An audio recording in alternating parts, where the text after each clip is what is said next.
How you doing, ladies and gentlemen? Welcome to This and That. I'm your host, Xander, where we're talking about this, that, and everything in between. We have a interesting show for you guys today. I want to be able to confirm with y'all officially that late last night, early this morning, they had called the polls to 297, where the red side has then walked in and got us our number two rights.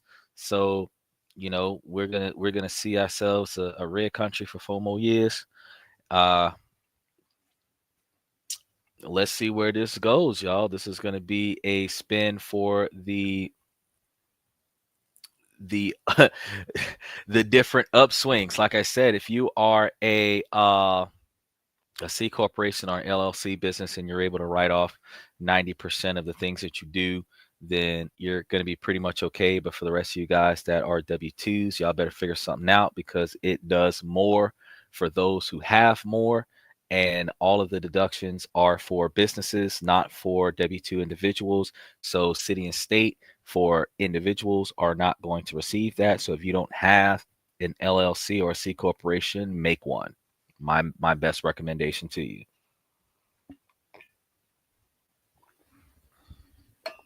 Um, today, notice that we had dialed it back a little bit on our advanced uh, dates. So you're going to see me put up a few more schedules for the rest of November or throughout at least the next 2 weeks of November. I'm still working on scheduling. I got a couple people I got to check with after the show today and see which days out of the week they want to come in. So I have not filled in a lot of the dates based on who those people are and what type of topic they're normally going to do, because I typically do all of the business and finance stuff on Monday, Tuesday, and Wednesday, and all of the non-business and finance stuff on Thursday, Friday, and Saturday. And then our Sunday nights are typically for questions and comments with the fans. Remember that we are supposed to be live 7 days a week, 9 Eastern, 8 Central, 5 Pacific. Today is one of the first weeks where we actually tick things off right on time. So hopefully we can make this a habit. Internet's kind of working in our favor right now, so we're going to try to take advantage of that while we still can. We still have to get ourselves into a new position where we don't have to worry about where our internet service will be coming from, since we got 5 towers and they're not reliable. But that doesn't change the fact that by hook or by crook, we are going to try to provide you with all of the internet service that we can possibly provide you. So we strongly encourage you to um, make sure that you guys like and subscribe. Make sure that you join the memberships. Make sure that you share us with people that you know can use the information from the show of the day. Share it with people who you think have a adverse opinion to the things that we air on the show. And if in the event that you guys um, know somebody who could benefit from what we got going on, by all means, uh, put the people on the show. That I strongly encourage it. Uh, we have some interesting topics that's going to be coming up tomorrow, because we're going to be talking about how the rest of the United States is starting to increase that ban on TikTok. So that's going to be tomorrow's show. So, but today we're going to be talking about how to be more masculine as a man with your expression of emotions. This is a form of dating advice from the modern day man, because we do got some young men out there that are calling themselves trying to maintain their position as men, but still being able to express feeling. Now, I understand that people have changed the terminology to catching feelings, and I understand that uh, impressing a girl has been changed to rizzing as opposed to charisma. And there's a lot of different slang words that's coming out in the next generation. And I'm glad I wasn't in that generation. But the fact is that regardless of what year you were born in, which era you were born in, we all have this issue, especially in America in modern times, when we're calling ourselves trying to go over and interact with a female, and we have those non-negotiable expectations for behavior that I talk to you guys about on a regular basis. And for some reason, our feelings for the person allows us to not express what we think and how we feel. I can tell you first and foremost that it is very important, regardless of if you're a man or a woman, to put down your expectations, your fundamental goals of engagement. Put them on the table first. Before you shuffle the deck, before you deal the cards, make sure that you put all your chips on the table so everybody understands what you're working with. If you are low stakes in a high stakes game, they can let you know you're at the wrong table. If you're high stakes at a low stakes game, they can let you know that you're sitting at the wrong table. Either way it goes, you have to be clear from the very beginning. What do you expect to obtain out of this? Now, funny thing, earlier today, I was riding with an Uber, and the reason why I was riding with an Uber because like I had been up for 22 hours. I was tired. I wasn't driving nowhere, but I still had a lot of energy. So, I was riding with the Uber because I had to go take care, moving stacks of cash from one place to the next. So I had to catch me a ride because it's safer that way. Yeah. Funny riding in the back seat of a car of an individual, that a random individual taking you to a place to drop off a large stack of cash, is a lot safer than you getting in your own vehicle and driving cross town with large stacks of cash in your car. One, because they're not IDing the guy in the back seat, because in most states they don't have the legal right to ID the guy in the back seat. Two, if the guy in the back seat is holding on to the cash, the person behind the wheel doesn't have to pay attention to if the cash is safe. So I said, let's just take the chauffeur away and have him chauffeur me over to drop this large stack of cash off so that I can go ahead and do what I got to do. Well, while I was riding with the gentleman, we were talking about social interactions with the car because we started talking about money, and we started talking. And I love talking about money. I love talking about making money, saving money, spending money, investing money. I prefer to make money, save money, invest money over spend money, but I would like to be able to spend money because there's no point in making money if you're not going to spend it, because you can't take it with you when you die. So you got to make it so that you can spend it, but you got to make enough of it so that you can save enough of it, invest enough of it so that you can have more of it coming in so that you don't have to work so hard to get it. That is the key factors, is that you want to have more of it coming to you than what you need so that you have more of it to do the things that you want to do. Me and this man was talking, and we were discussing the choices that people make with their spending habits. And we went through a whole spiel. Not going to get into it. But what I am going to say is that towards the end of our conversation, because we rode all the way out there, it took us like 30 minutes to get out there. We were on our way back, and it was a nice chill ride. On the way back, he was telling me about his wife. He was telling me about which his wife was a sweetheart. And this is his second wife, because his first wife, the situation just didn't work out. Me and him were talking, and I explained to him that because here in modern day, the 2024, everything is transactional, believe it or not. And because everything is transactional, we have to understand that if you put your expectations on the table before the transaction occurs, you will not get from me as a man until you provide what I'm looking for as a woman. So, I understand that women are going to say, "Oh, that's sexist, it's misogynistic, it's controlling." No, it's realistic. And one of the reasons why it's realistic is because while women can claim that men are master manipulators, the fact is that men don't have that capacity. We're rational, we're logical, we try to strike a deal. We're negotiators. We're going to say, "Look, I'll give you this if you do this. If you do this, I'll give you that. If you want this from me, give me that from you." Fair enough. Okay.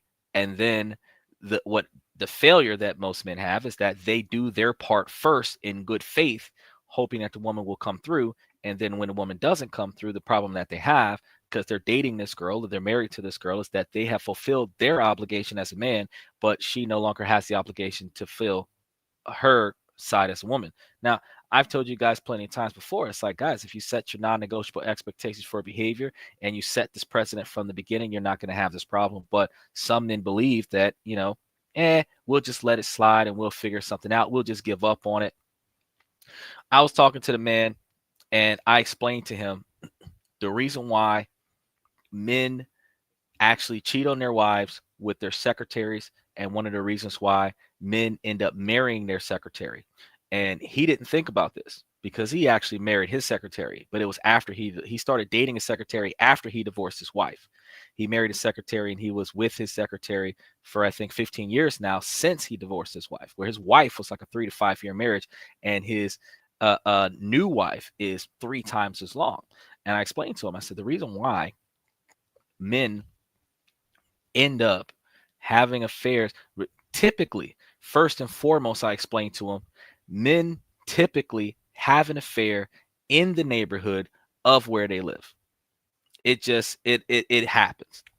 Somebody else nearby, your passersby, is giving you the attention that your wife's not giving you at home. That leads to an affair. Women say it's the man's fault because the man is not loyal and the man is not trustworthy. But first person accountability, if you are depriving the person of their basic needs emotionally and physically, then they're going to eventually start seeking those needs somewhere else. And notice I said person. It doesn't matter if it's a man or a woman. If your partner is depriving you of your basic needs emotionally and physically, that you're probably going to start accepting those needs being met from somewhere else. And some people have gone so long without those needs being met that they have further gone to the magnitude of seeking the fulfillment of those needs somewhere else. One of the reasons why a lot of men are in the adult industry is because females will give them the attention that their girlfriends and wives will not for a price. But ironically, the women that are doing this as an occupation will do it for a cheaper price than the wife that is with the man on a regular basis. I've explained to the same man, I said, if you think about it, women are unrealistic about their expectations. You want monogamy, but you got a headache, your stomach hurts, your back hurts, you're tired, you're cramping, and 60% of the month you're not interested. But you want the man to wait where you can go 6 months to a year without it, and you expect the man to wait 6 months a year until you are in the mood. It's like priming a lawnmower with no gas in it, hoping that eventually it'll crank so that you can cut the grass once. That's unrealistic. If you want the man to be loyal, you have to understand that whatever needs that the man has, you're supposed to meet those needs. Whatever desires that the man has within reason, you are supposed to meet those needs if you want that man to be exclusive to you.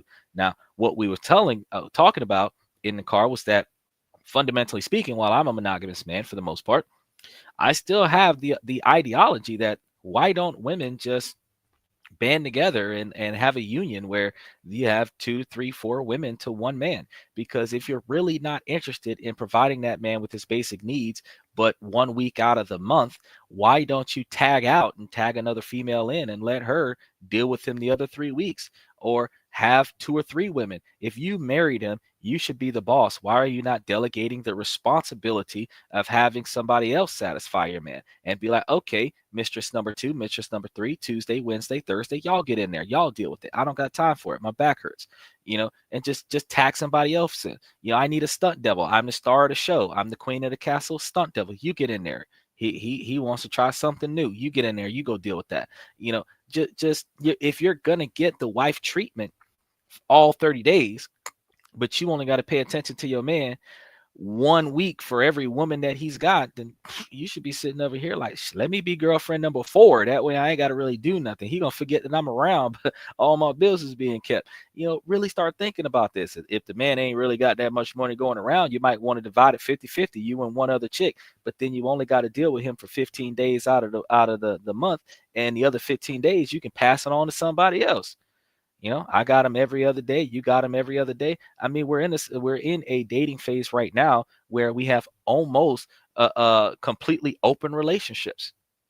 We have open relationships where the expectation for monogamy is on the man, where the man is supposed to be exclusive to the woman, but the woman's got a side dude, boyfriend number 2, best friend in the friend zone waiting on his turn, which is boyfriend number 3 or the last boyfriend. She might have 19 guys in her Rolodex, and you're just one of many, and eventually she's going to give around and give you your turn. Like, why are we not just saying, look, transactionally speaking, whatever you want from me, this is what I'm going to give you for that, or this is what I'm going to give you, and this is what I want for that. And that would make a lot of sense. Now, I explained to him then, because that makes a lot more sense because it's transactional. I said, but I think about this now. When the question was earlier, exactly why do men more often than not end up having affairs with their mistress, their secretary, and then end up marrying that secretary? And he paused for a minute and he sat there and he thought about it. And I said, okay, picture this now. You have a woman at home that you marry that is not doing anything that you need her to do, and you're paying her to not do anything.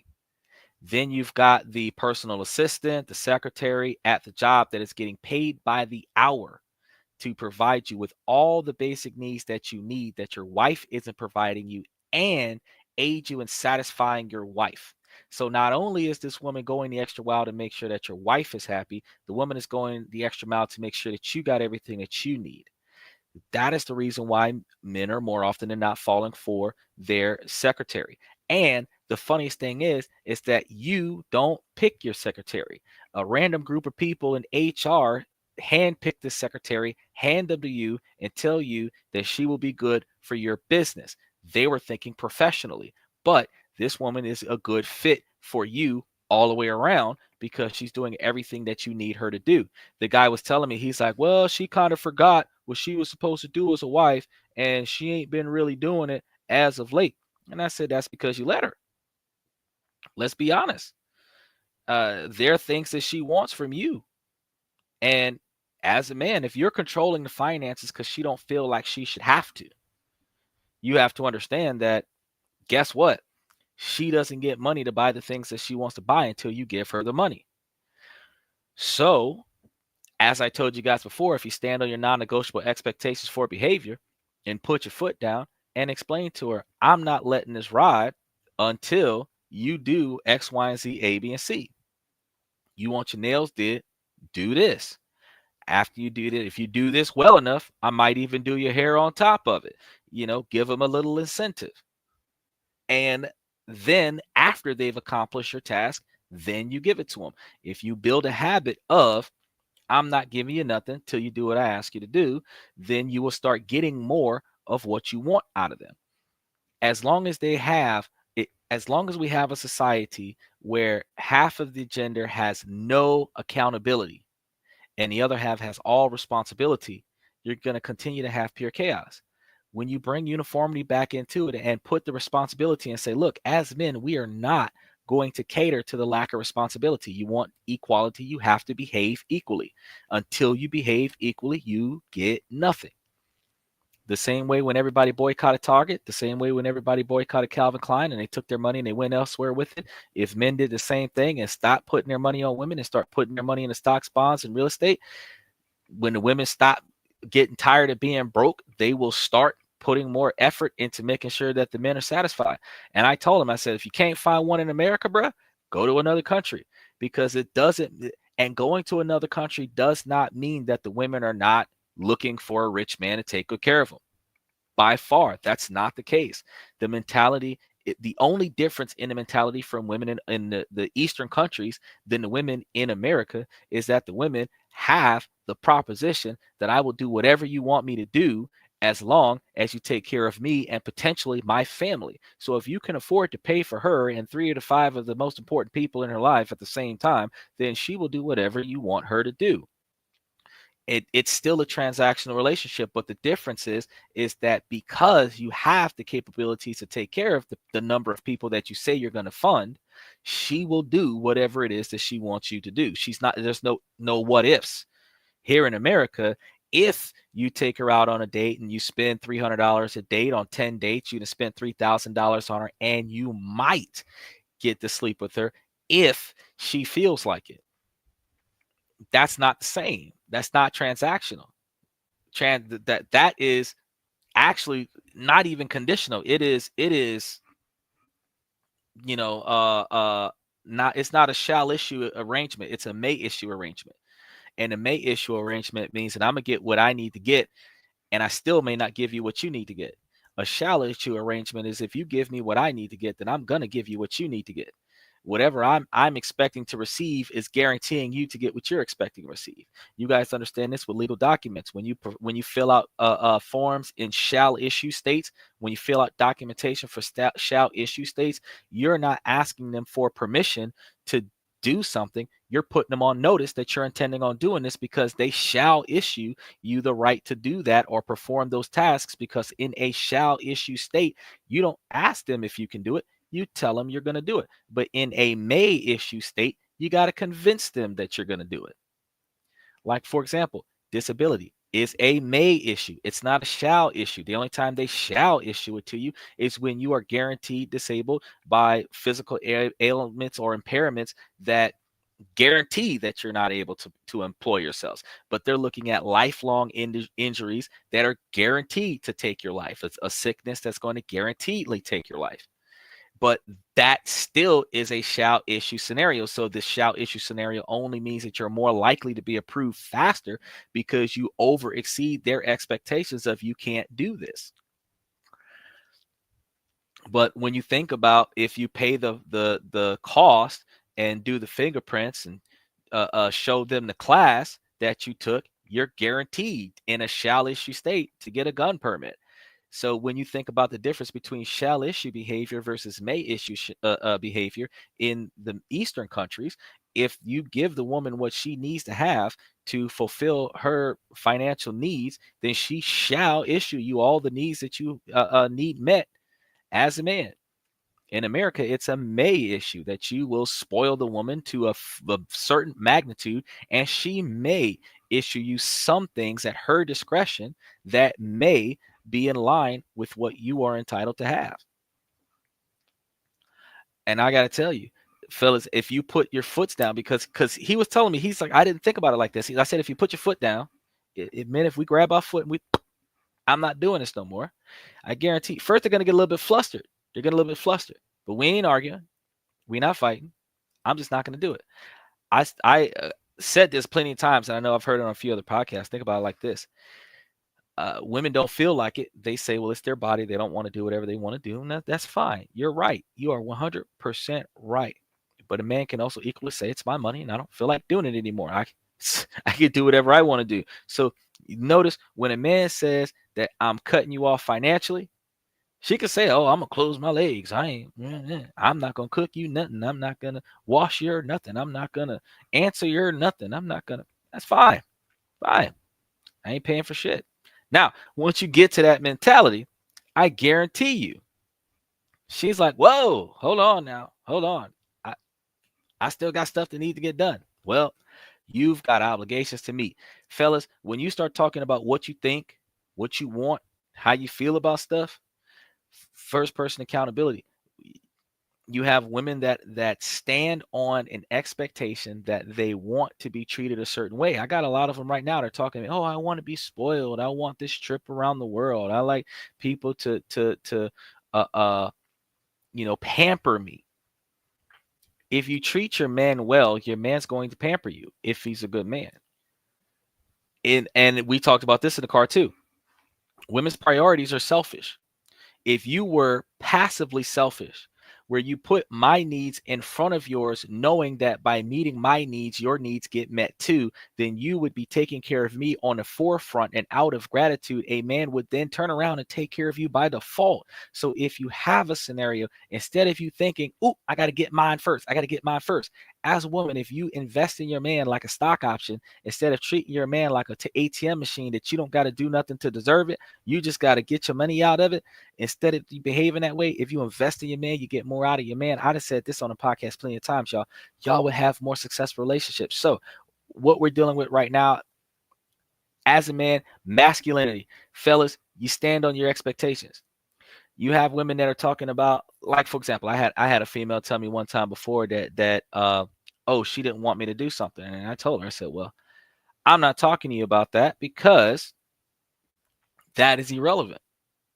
And she tried to, beat around the bush and hit on it a couple more times. And I came straight up and I said, look, you are supposed to be trusting me, and you are supposed to have confidence in my capabilities to perform. The more time you spend around me, the more time you follow my instructions, the more you notice that I am dedicated to the cause. The more you understand that I'm dedicated to the cause, the more you understand that my loyalty lies where my respect is. So if you give me the respect that I deserve, then you have nothing to worry about. From that point on, when she started talking about her insecurities about her past and her past boyfriends, I understand that a lot of times some people like to do that. They try to play this fiddle that leads you to try to cater to their emotional stability. We just met, bro. I'm not catering to your past traumas. If you need to get some counseling to work through your past traumas, go work through your past traumas. But once you're done, then you come back and talk to me about what you're ready to do. But I'm not budging from my position. I'm not doing what you're asking me to do. I am doing this, and then you are going to follow my lead. Matter of fact, I specifically, I had a conversation with somebody before where I said straight up, I said, look, I'm looking for a partner that is going to be cooperative. I'm looking for a partner that is going to comply with my instructions. I'm looking for a partner that is going to be obedient and submissive to my authority. That person, I'm going to prioritize their expectations. So if you want stuff out of me, you have to follow my instructions. You are only going to get out of me what I believe is reasonably capable to provide to you when I believe it is reasonably capable to be provided to you. Until I believe that it's reasonably capable for you to receive that, I'm not giving you that. But I'll give you whatever else I can give you up to that. And the fact is that you understood what I had going for me when you started talking to me. You accept the terms of this situation. You do what you need to do to earn your keep, and then in the return, you're still going to get whatever it is that you're expecting to get from me. Those individuals, they do those gold digger skits where the dude is like 50 to 100 feet away from the car, and the girl walks by and he's trying to get her attention and she's ignoring him, and then after he kind of tries to rizz her up a little bit to get rejected enough where she's kind of interested, but she's really more focused on getting paid, and because he doesn't look like he's got money, that she's not really going to talk to him. And then after he kind of like muscles himself off so that she can do the whole look back. And when she does the look back, she sees him getting into the expensive car. And then she wants to go scamper back over there and go try to talk to him now that she thinks he's got money because he's sitting on probably a rental car for the skit.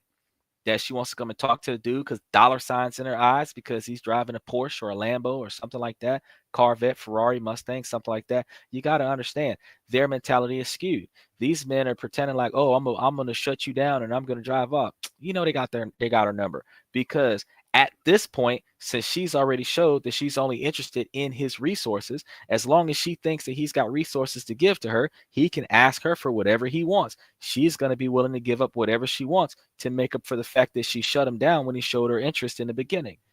That leads to a one-night stand, maybe a two-night stand before he has to start cashing out. But the fact is that she'll ride in that expensive car, be seen with him in that expensive car, sleep with him a couple times before she starts asking for money.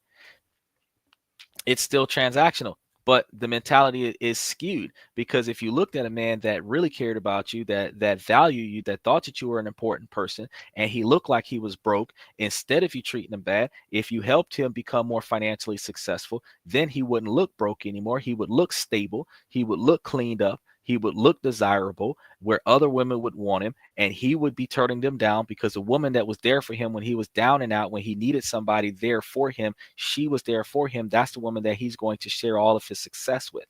That's the woman that deserves the man's empire, because when he was digging ditches and cleaning out trash cans, this woman showed up and said, I'm going to make you somebody. Then she made him into somebody. So now everything he got from the day she met him to the day he became the CEO of the company, she's entitled to all of that because she helped make him that. Women have forgotten that that's how women were back in the 60s and 70s. So these days, men only can negotiate like, what do I got to do to get laid? Bro, it ain't about that. If she care about you, you're going to get laid regardless. If you matter to her, you're going to get laid regardless. So throwing all your money at her to get laid is not important. That's not relevant. The same way, if he matters to her, or if she matters to him, he's going to buy stuff for her. He's going to buy her gifts to show her that he values her. He's going to take her places to show her that he appreciates her. When she does stuff for him, he's going to do elaborate things for her. So if the relationship game was more to the tune of, how are you going to treat me as a person before you open your wallet? And how am I going to treat you as a person before I ask you for money? That mentality would lead to a more solid foundation. When I finished explaining that to the man, he was like, damn, I didn't even think about that. Yeah. Because think about it. Back in those 50s and 60s and 70s, Florida Evans with Good Times. Yeah, that was a terrible show to represent the struggle. But the fact is, in those days, James would give Flo his whole paycheck. She would take care of the kids with that. She would get his clothes ready for work. If he needed something, she would buy it. She would take the change. She'll put it into a little jar, put it up on top of the fridge. You've seen it on the show. When the kids needed spending money for school, she would give them a little bit of cash. She'll issue it to them. Sometimes she'll tell them that she ain't got it. And they would respect her saying no. She would hold on to the money until they had enough money to buy something large, whether it was Christmas gifts, birthday party stuff. The woman controlled the money. Back in the day, women don't even want the responsibility to control the money. They feel like it's a man's job to control the money.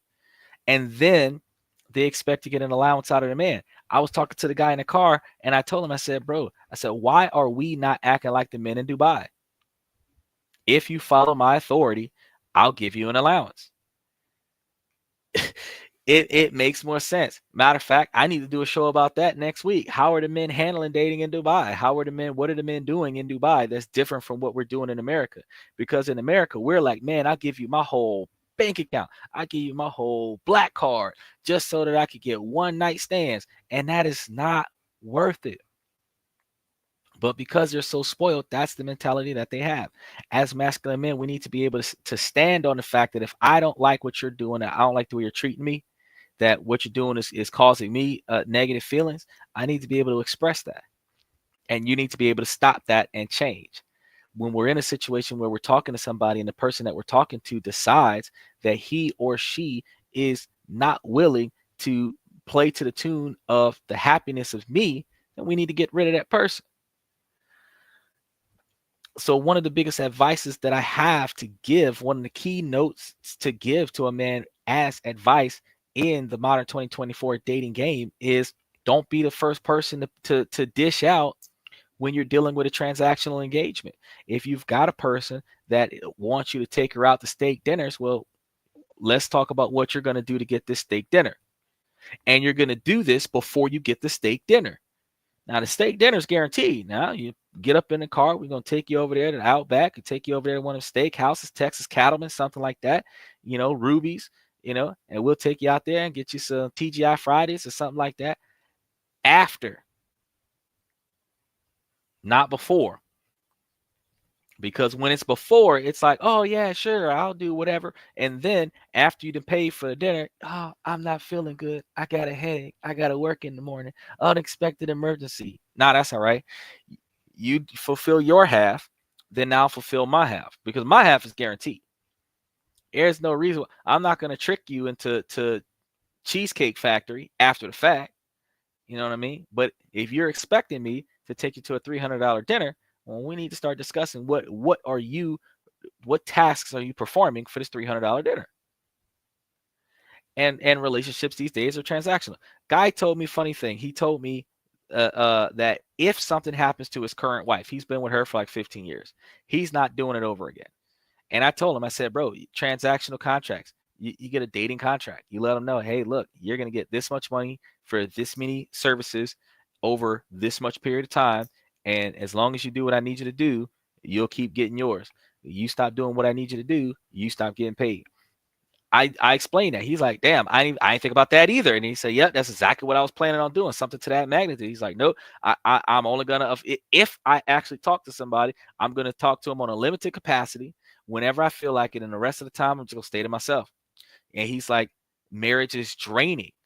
The man specifically said marriage is draining, that they leech everything out of you. So he said it doesn't matter if his second marriage turns into a second divorce, or if he turns into a widower. He said, look, if she passed or divorced, either way, I am not getting married a second time. And I'm like, I don't blame you, bruh. I don't blame you. I don't blame you. And after we had this conversation, and I was explaining all the many ways that we could become financially successful, and then we could actually go find somebody whose mentality is not overly inflated. The overly inflated ego, that's what's disastrous towards us. The overly inflated ego. So with that, the emotional distress that we get put into is that we are manipulated into believing as men that we're not as valuable because we're not willing to meet the expectations of the overly inflated ego. It's unacceptable. We should not be in that situation. We should be in a situation where, if we're going to talk about an egalitarian society, where we're going to start talking about everybody being treated as equals. If we're going to start talking about equal authority in the situation, we need to start talking about equal compensation. And I understand that women say, oh, well, we should do 50-50, but you don't really do 50-50. It's usually 60-40 or 70-30, where the person that makes the most puts in the most, and the person that makes the least puts in the least. It just so happens that more often than not, when women date men, that they date men that have more money than her because she has no value in him. That's usually how it goes. So I strongly recommend to a lot of them, I'm like, bro, if she, first things first, if she's walking and you're driving in a Porsche, she is like 30 levels or more down, because she ain't even in a Hyundai. So if she's trying to get on your level, you need to start talking to her about what she got to do to ride in the Porsche, much less get the money out the bank account, much less get to see the house. And taking them back to the house, that's out of the question. First time around, you ain't taking them back to the house, you're taking them back to the hotel. You don't want them to know where your house at, so that they can come to your house and key your car and flatten all your tires and stuff because you didn't put your car in the garage. You got to understand that we have to have barriers, boundaries, and the boundaries that we're having is not the non-negotiable expectations for behavior that I'm talking about. It's distance boundaries, meaning you don't get this close to me until after you've earned your keep. Same way, you're not getting no money out of me until after you earn your keep. Now,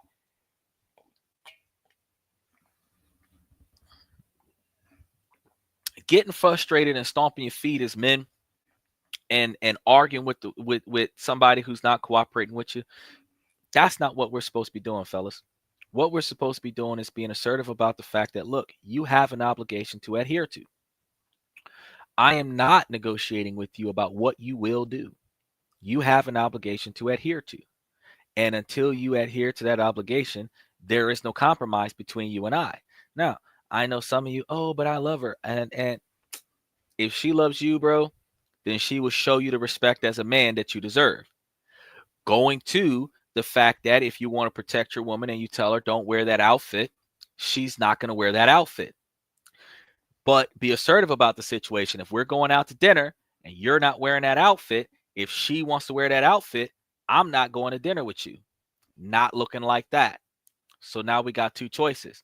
Either we can stay home or we're going to dinner in two different places, because I'm not going nowhere with you while you look like that. And you could be setting up the dinner date where you're taking her to her favorite place. I'm going to pick out the outfit that I want you to be in when I'm taking you to your favorite restaurant. Mutual exchange. But understand that as you develop behavior, because it takes 66 days at least to develop a habit, as you show her respect by demanding respect and giving her the respect that she deserves in return, she will start to show you the respect that you're entitled to, because you are not willing to fold on your non-negotiable expectations so that you can get less than what you're entitled to. And that's where we are right now. So where we are right now is specifically, you have to be able to say, look, this is what I want, this is what I need, this is what I expect from you. And then she's got to be able to say, okay, I'm game for that. If she's not willing to say, okay, I'm game for that, then it's not worth your time. And it's not worth your time. It's really not. Because why are you wasting all this effort to satisfy somebody that's not going to satisfy you? Why are you wasting all this effort to impress somebody that's not going to impress you? And I said this before. You got a lot of men, you trying to be all snazzy and like $1,000,000 so that you can talk to her so that she can hopefully and you gotta go through this trouble to impress her on the first encounter so that she'll be willing to go on the first date. I'm not peacocking for you, ma'am. I thought you were okay. At the very most, I'm gonna say okay. Your appearance caught my attention. I want to get to know you better. Nah, that ain't enough for you. All right, I'm gone. But when I accept the fact that you want more from me, you want more of a song and a dance and a backflip and a Cupid shuffle in order for you to say, let me see what you're working with, that's okay. I'm moving on. And if she changed her mind and decide to come scurrying back over there to see what I'm about, that's okay. I've already moved on. And ironically though, as men, the masculine men, when you start holding yourself to that higher level of value, you're going to understand, like Job under the tree, that women will see you not being desperate for their attention and find something mysteriously attractive about that. When you could care less of their unrealistic desires if they are not willing to fulfill your basic needs. I'm not saying to treat them bad. I'm not saying to disrespect them. What I'm saying is that you are going to stand on from day one, or you're going to stand on from the day going forward if you've been with the girl since day one, that you're not going to put up with any unacceptable behavior going forward. Now she's got options. She can follow your lead, she can cooperate with you, or you can cut her off. Now, once she starts noticing that your behavior has changed, you're not spending money on her like you used to. You're not taking her places like you used to. When you leave without her because of the outfit that she's wearing. And you'll notice, you tell her, you can do it respectfully because women like the delivery. Can you please change into something less revealing? A couple inches longer, covering up more areas of the body, less tight. You can't tell me what to do. Okay, fair enough. Well, when you change your mind, let me know. But at this time, I'm going to go do me by myself. If you was planning on going dinner, you had reservations, go to the reservations without her. If she decides to jump in the car and meet you there, pay for yourself. If you had something else planned after that, go there by yourself. She's going to understand that you are not playing, that this ain't no game. And as masculine men, if you are standing on those non-negotiable expectations for behavior, when you have the confidence, because as a man of value, you understand that there is another fish in the sea. All you got to do is go out there and go get it. But if you also understand that as a man of value, you don't have to go out there and go fish. They will come to you. So if you focus on your grind until they come to you, instead of you waiting on this person to accept you by begging and pleading for them to accept you, if you stand on your non-negotiable expectations for behavior and recognize that this person is not worth your time because they're not willing to show you the value that you know that you have, that you just cut them loose. You just look at them like, look, all right, if I can't get this type of behavior out of you, and I'm not asking for negative behavior, I'm not trying to get you to do something strange for a piece of change or nothing like that. I'm talking about literally value me because I'm going to value you. If you're not willing to do that, that's okay.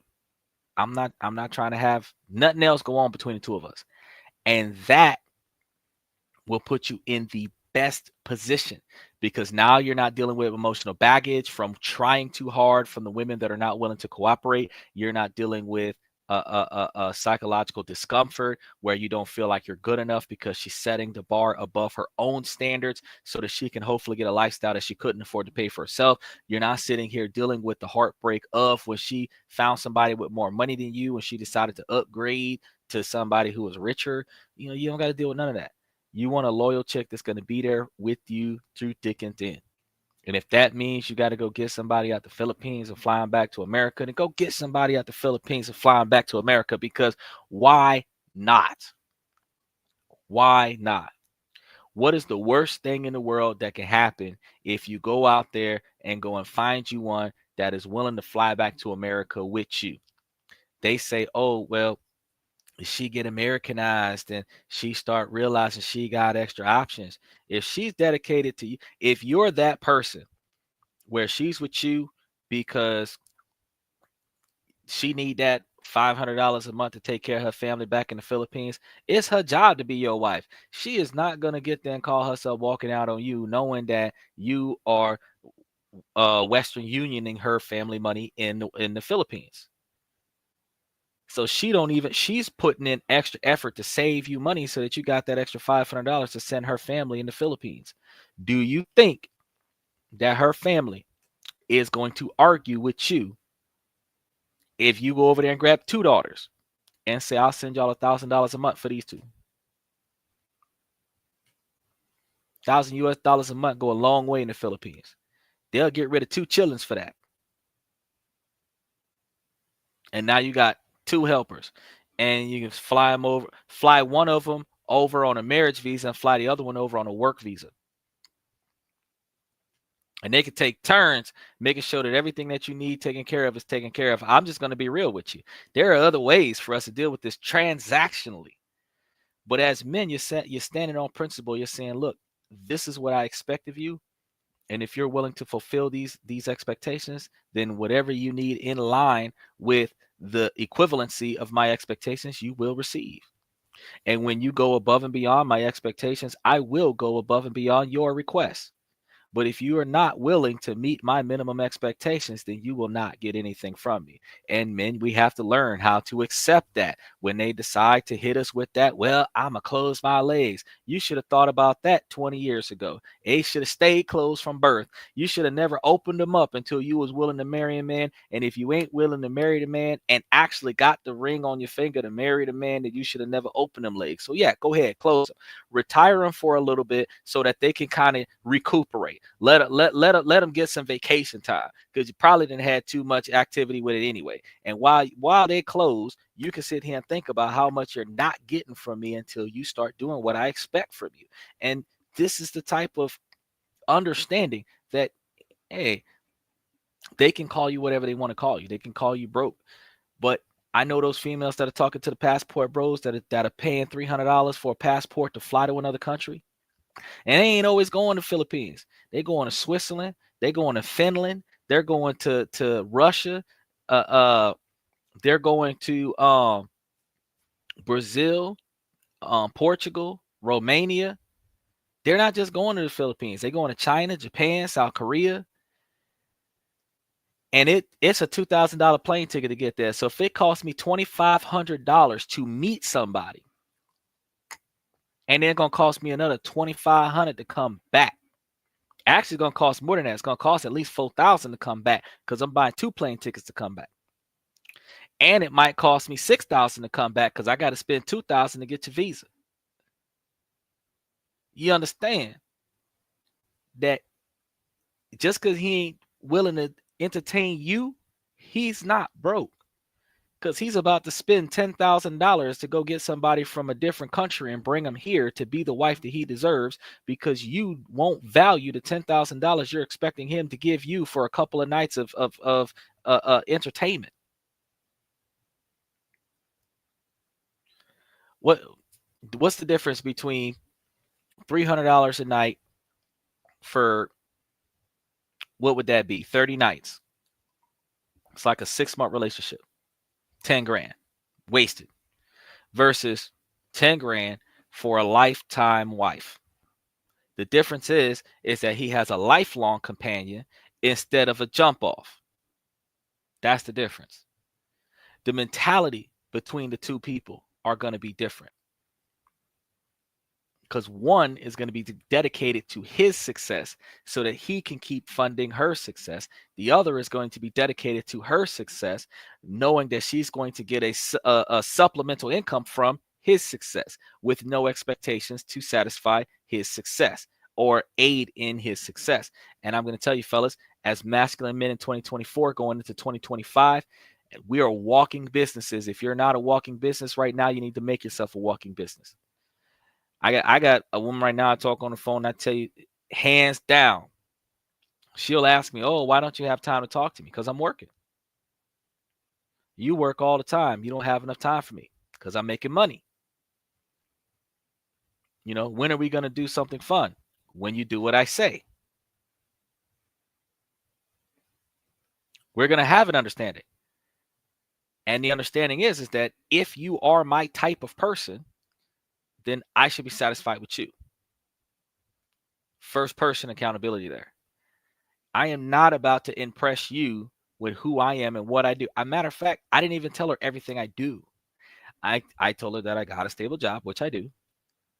And I did not tell her about anything else I got going on. So the real estate business, the nonprofit that I got going on, everything else that I have happening, we ain't talking about that.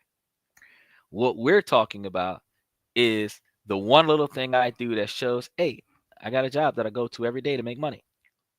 And that's all she needs to know. She don't know how much I make. She just knows that I make more than I need. That's all she knows. I get more than I need.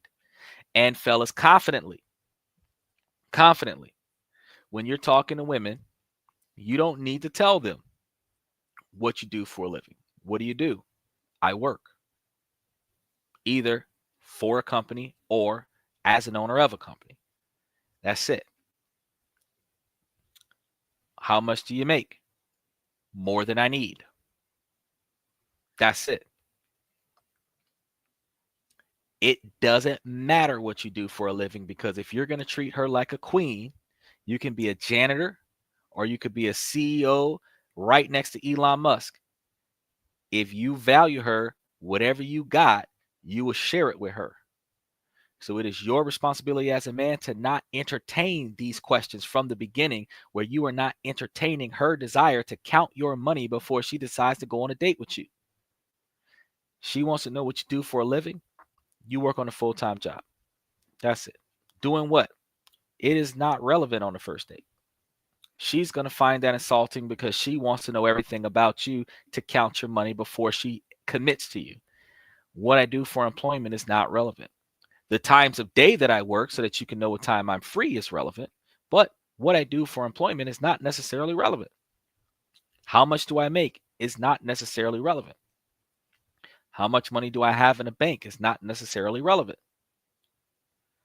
What is relevant is how well I am able to treat you.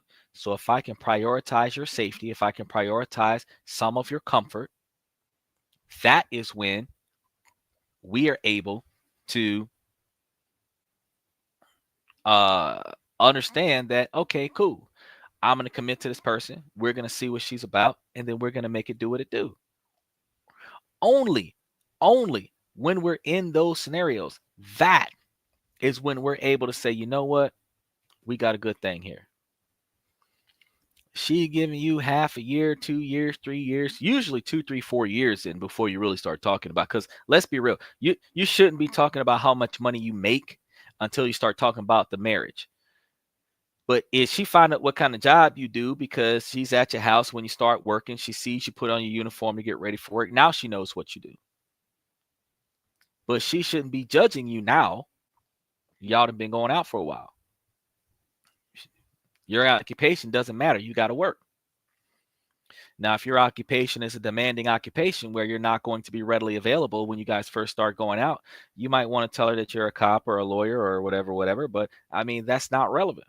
I remember the guy on the show who was saying, oh, every time I tell a girl what I do for an occupation, that the relationship falls short.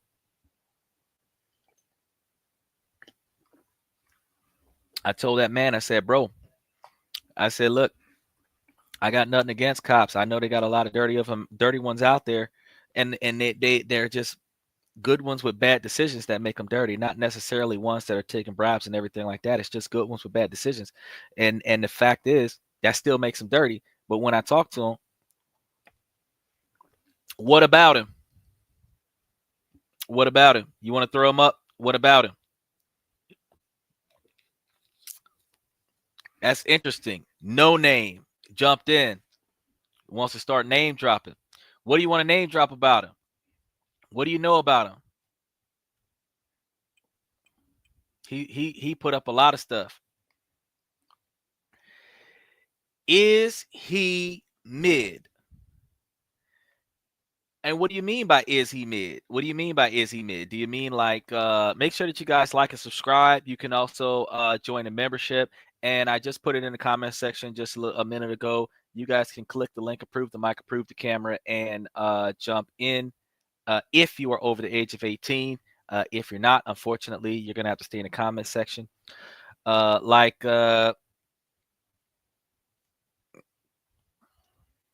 I know he was a bad person, but has he made a recovery?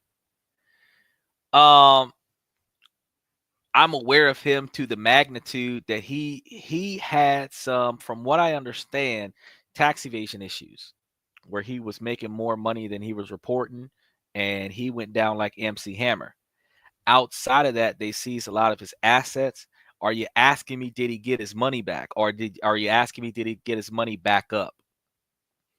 I'm not too sure about that. I can do some digging because he's one of those banned from YouTube individuals. So I'm not able to, he who shall not be named, I can't call myself trying to put him on the show so that he could tell me what happened to him because he is banned from YouTube. So anybody who puts him on YouTube ends up getting banned from YouTube with him because he's not supposed to be broadcasted on YouTube. So I don't do a lot of preaching about him, but he had a lot of interesting concepts of masculinity, how to be a Sigma man, how to be an alpha man. He was more on the principle that women should be under the foot of men. I'm not from that principle. I don't believe that women should be under the foot of men. I believe that women should be more cooperative with their partners. They are taught to be independent, and self-sufficiency is what a good woman is supposed to be, not independent. You are supposed to be able to take care of yourself until the man that you select comes up and starts taking care of things for you. Independent means that you are a lone wolf and you don't want nor need nobody. So you're not getting with me because of how I treat you. You're getting with me for what you can get out of me. An independent woman does not have pack behavior. A relationship is pack behavior. A relationship is codependency, not independency. So you are not going to have a healthy relationship with a strong-willed, strong-minded, independent woman. It's not going to happen. You need a strong, self-sufficient woman, not an independent woman. Because if she's independent, she's out there for herself. You are so Sigma. That's exactly right. I am extremely Sigma. And you know why I'm extremely Sigma? Because I could give two shits. In Alpha, will Chris Brown her to get the control that he wants. As a Sigma, you could just get out of my face with the bullshit because I'm not about to give you what you want. That if I'm not getting what I'm expecting out of you, I am not putting the effort into entertaining you because you are not what I want. A Sigma will lead the pack without having to fight the Alpha to lead the pack. A Sigma makes it make sense and starts walking in a certain direction, and everybody that agrees with the Sigma will follow the Sigma. A Sigma doesn't demand for people to follow. A Sigma lays down the expectations and people just follow. It threatens an Alpha because an Alpha has to fight for control. An Alpha maintains authority through fear and intimidation and manipulation. A Sigma is just convincing. Make it make sense. That's all you got to do. And he who agrees with it will follow you. But you got to understand, one of the things that mom said from back in the day, you shouldn't have to fight for what's not yours.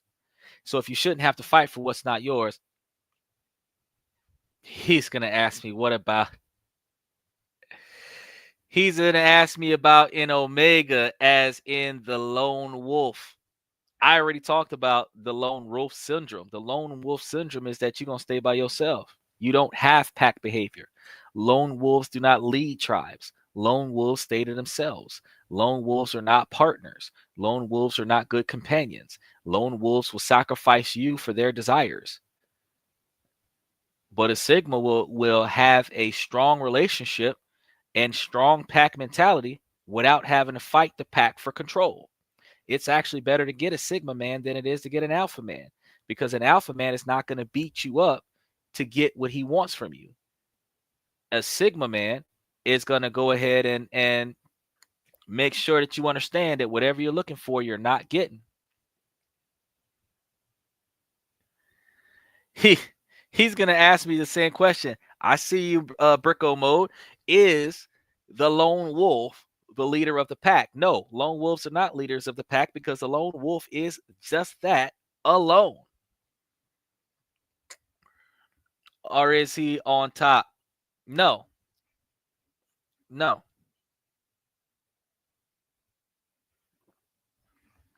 First of all, he can't be an alpha and a sigma. Second of all, no, he cannot be on top of the pack mentality. I will follow this. You should. You should. You should. I was just telling you guys, if in 2024, those of you that are dealing with the dating game, you've got to understand that everything is transactional. And when you understand that everything is transactional, the person that you're talking to, you over there rizzing up this girl, if she is going to give you the attention that you deserve, then you're able to sit there and investigate if you're willing to provide her the wants, needs, and desires that she has. You're able to lay down a law from the first date that you meet her, what your expectations are. You're able to find out what her expectations are and explain to her what your expectations are. You both are putting all your cards on the table. You're able to decide whether or not you want to have a long-term relationship with this person based off of her expectations from a man versus her willingness to comply to a man's expectations. If you are able to come to understand this at the very beginning of your engagements with her, before you even confirm that you're in a relationship dating each other, you are not going to be in a situation where you're thirsty, begging for her attention, and you are submitting and sacrificing all of your wants, needs, and desires to her for the only expectation of potentially getting laid. Because you understand that if she cares about you, if she values you, you're going to get laid. And if you care about her and you value her, you're going to spend money on her. So it doesn't matter if you're buying her stuff or taking her places or doing nice things for her. So if you understand that my value is going to come from your effort and your value is going to come from my effort, then I don't need to ask you to do anything. I'm going to tell you that this is the level of my expectations of my self-respect, and I expect you to meet my expectations of self-respect. Your respect of me should be the same or above of my level of respecting myself. And if I don't see that, then I'm not doing anything with you or for you. And that works universally. So no woman should be able to put her foot down and say, oh, well, she's going to say, oh, well, I'm not going to do X, Y, and Z until you start spending X, Y, and Z on me. Man, there's a price for everything. Women that want steak and lobster, they got to do a lot more than a woman that wants burgers and fries. They're going to have to pitch out, because good women in the 60s and 70s, and I know that's before y'all time, because y'all young bucks is 2007. These women in the 1960s and the 1970s, like 30, 40 years before you were born, those women used to manage the man's money and help with the man's success. They used to manage the man's operation at the house so that he could focus on making more money for her, so that he could bring that money back and give it to her. Now in 2024, the man has to manage his own money and then issue an allowance to a woman that's not doing nothing for the man's operation. So as men, you need to make sure that if she wants steak and lobster on all of her days, that she's going to be managing certain areas of your operation, whether she cooking, cleaning, doing dishes, cutting grass, digging out gutters, washing cars, taking cars to the repair shop, running the kids to school, answering phones, setting up appointments, advertising. She gonna be doing something. Creasing the underwear before you crease your suit so that your whole outfit is creased out. She gonna be doing something for $300 dinners, because you got to understand, a personal assistant is $15, $20 an hour.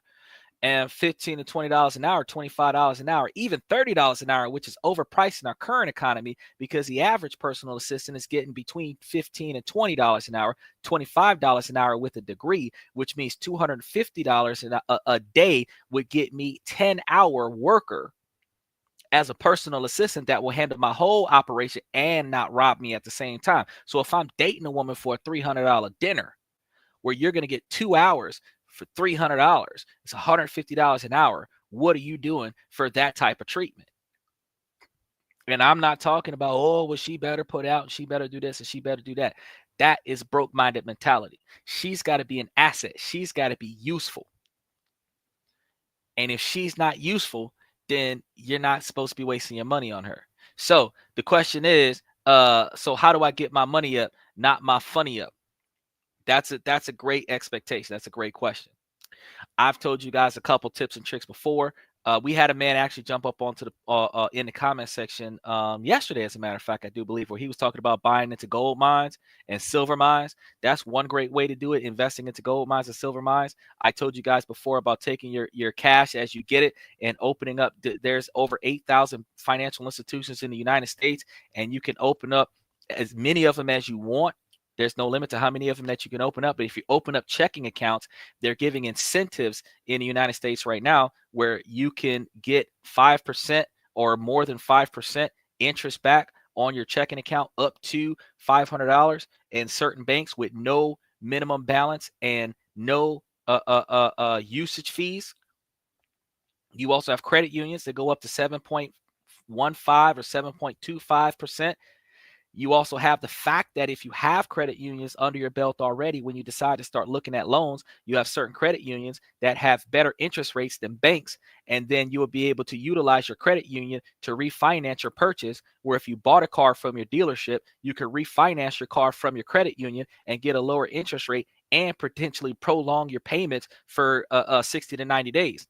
You also have the ability, if you're putting around $200 into each one of those bank accounts instead of maxing them out at $500, if you put around $200 into each one of those bank accounts, you'll gain that 5 to 7% interest every year, which will give you a little under $10 per bank account, which is not reported to the IRS, which you could then wire transfer to a third world country, which you then could have it avoid the requirements of U.S. taxes, because other countries are not required to report income to the United States government. And then whatever you do with your money after that is on you, because you're not being taxed on money earned, because the $50,000 worth of money that wasn't reported over the span of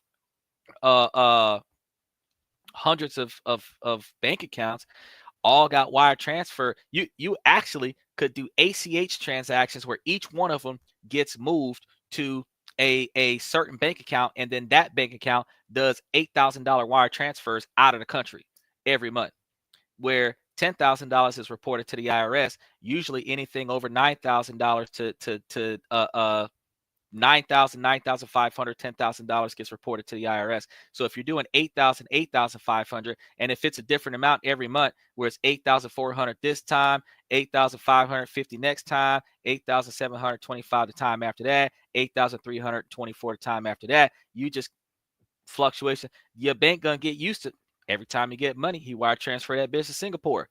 Ain't nobody gonna say nothing. But the whole 50K in less than 5 months then got shipped off to another country before you even got hit with taxes on it. And it's not being tracked.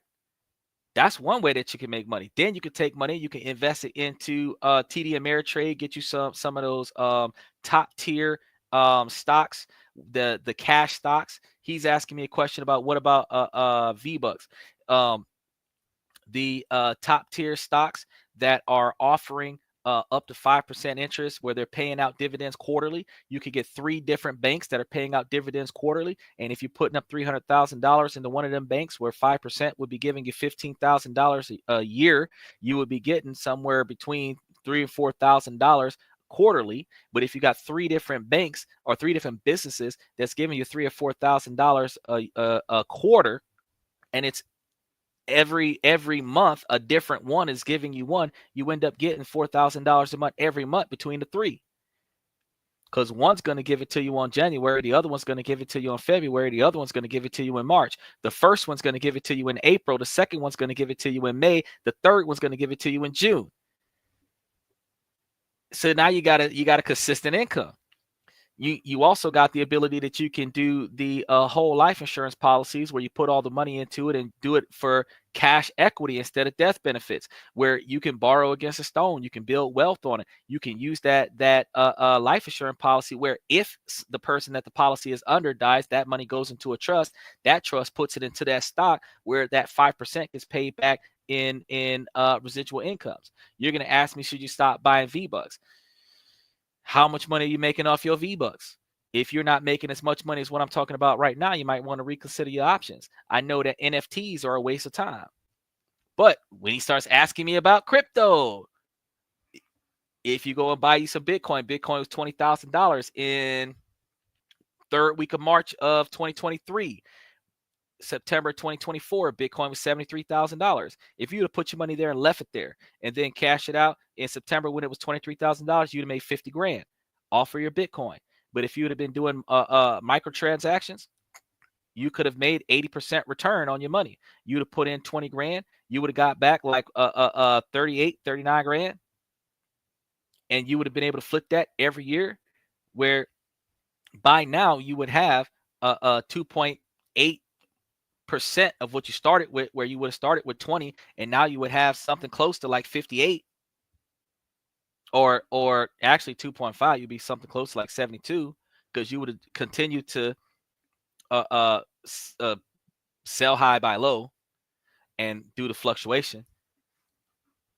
And if you're using trade bots, you got even more transactional trading, which actually trades above the average mean. But if you also leave a large quantity of Bitcoin in there untouched, it becomes part of the financial backing of Bitcoin, which then they give you a percentage regardless of the fact that the market levels. So you could have you some Bitcoin and your money could just continuously gain value, where you could just shave the interest off. You can microtransaction trade off the interest of the Bitcoin that's being used as the principal, where you could buy $50,000 worth of Bitcoin, hold that, and then trade on the other $20,000 worth of Bitcoin, getting interest every month off of the $50,000 worth of Bitcoin that's locked as the financial backing for Bitcoin, and then take the interest and use that to trade with the other $20,000 worth of Bitcoin. There's a lot of ways that you can do it. Brett Owens is supposed to be coming to the show soon, and he's going to be telling you guys about how you can invest in the stocks and get 8% return on your money year round, even in a bear market, where you have the ability to make a living off of stocks, where you're just getting paid off of money that's already put away. A lot of the rich people live off of 1/3 of their income. Most of the 99% of poor Americans live off of 90 to 99% of their income, 120% of their income. But the rich people live off of you got to have 3 times more than what you're about to buy. You want a $1,500 cell phone, you got to have $4,500. You want a $20,000 car, you got to have $60,000. Think about it. You guys are gamers. I'm going to tell you right now, think about it like this. When you go, is Nvidia a good place to invest? Acorn is a good place to invest. Stash is going to be like bundled micro trades, but you're going to get marginal interest rates, where instead of you getting the inflation on the entire stock, because you're buying percentages of it, you're going to get a percentage increase on the percentage increase, or you're going to get a percentage of the percentage increase. That's what it is. Acorn does the same thing. TD Ameritrade, you're going to be buying shares, but you're going to be buying shares in contracts, and contracts have 100 shares in a contract. So when you think about an Apple stock that's like $109 a share, you got to buy 100 of those. So if you multiply 109 times 1,000, what is that? Like 10,000 that you got to buy to get one contract with Apple stock.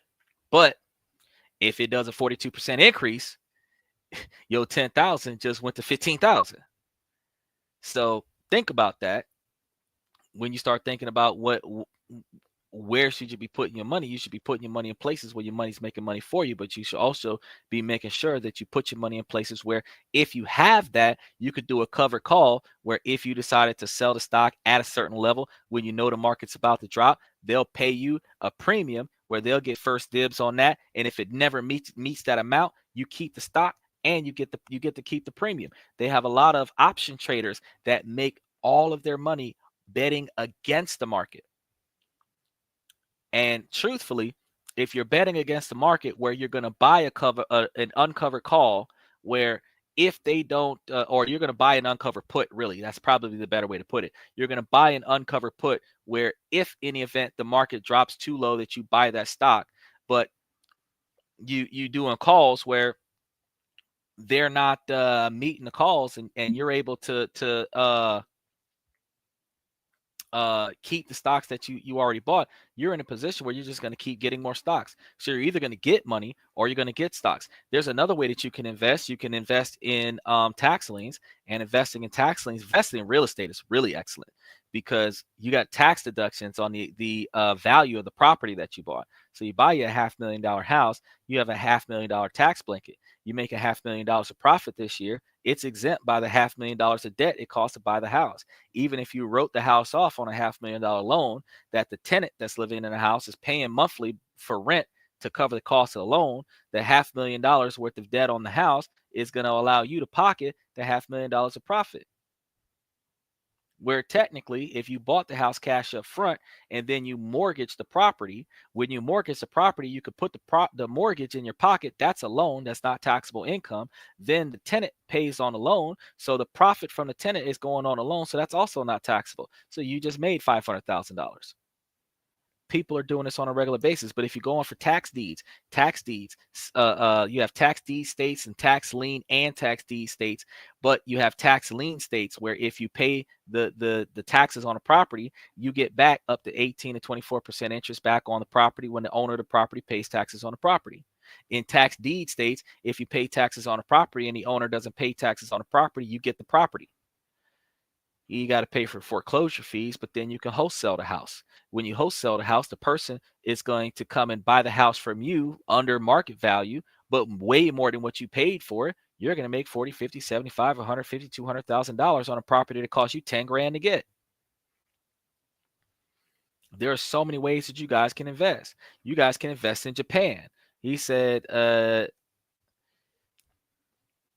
yeah, Nvidia is a company. I mean, you can invest in Nvidia. You can invest in a lot of different companies. You can invest in Ford and Dodge right now. You can invest in Tesla stock right now. You can invest in Twitter stock right now. You might want to invest in Twitter stock with the way they just put.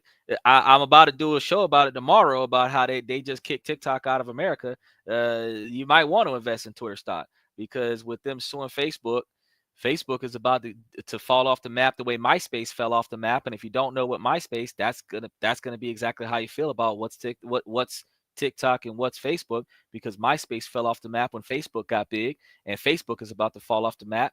And all that really sounds like we're gonna have left because Instagram is included with Beta Dance, and that means that Instagram might fall off the map.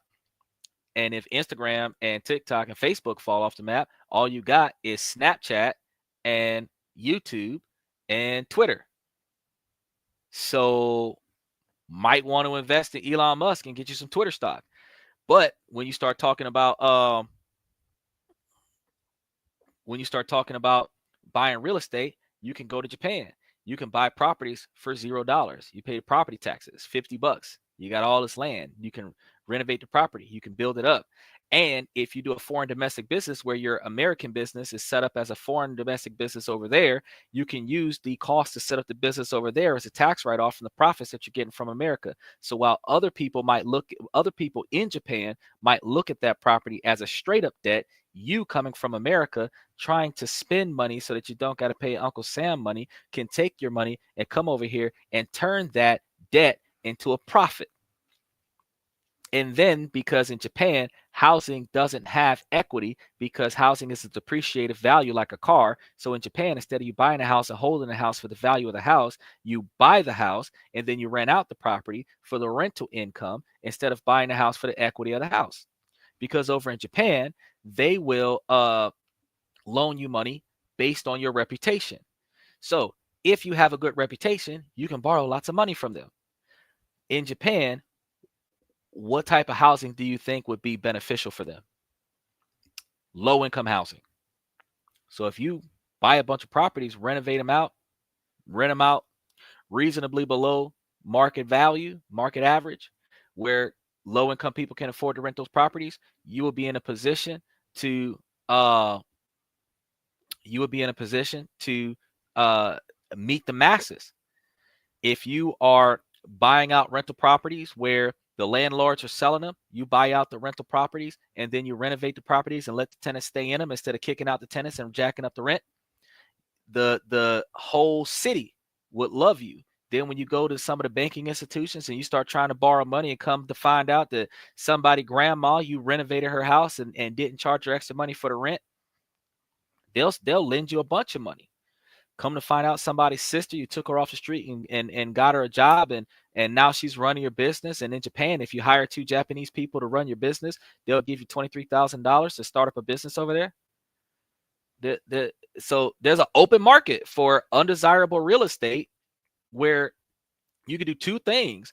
You can, one, buy the property, build it up for way less than what it costs to build something up in America. And you can, 2, hire Japanese people to go around and find properties that are reasonably able to be redeveloped. And that's their whole job, is to just go find properties that are reasonably able to be redeveloped, that don't have building code restrictions that prevent them from being redeveloped, and then buy those lands and then redevelop them.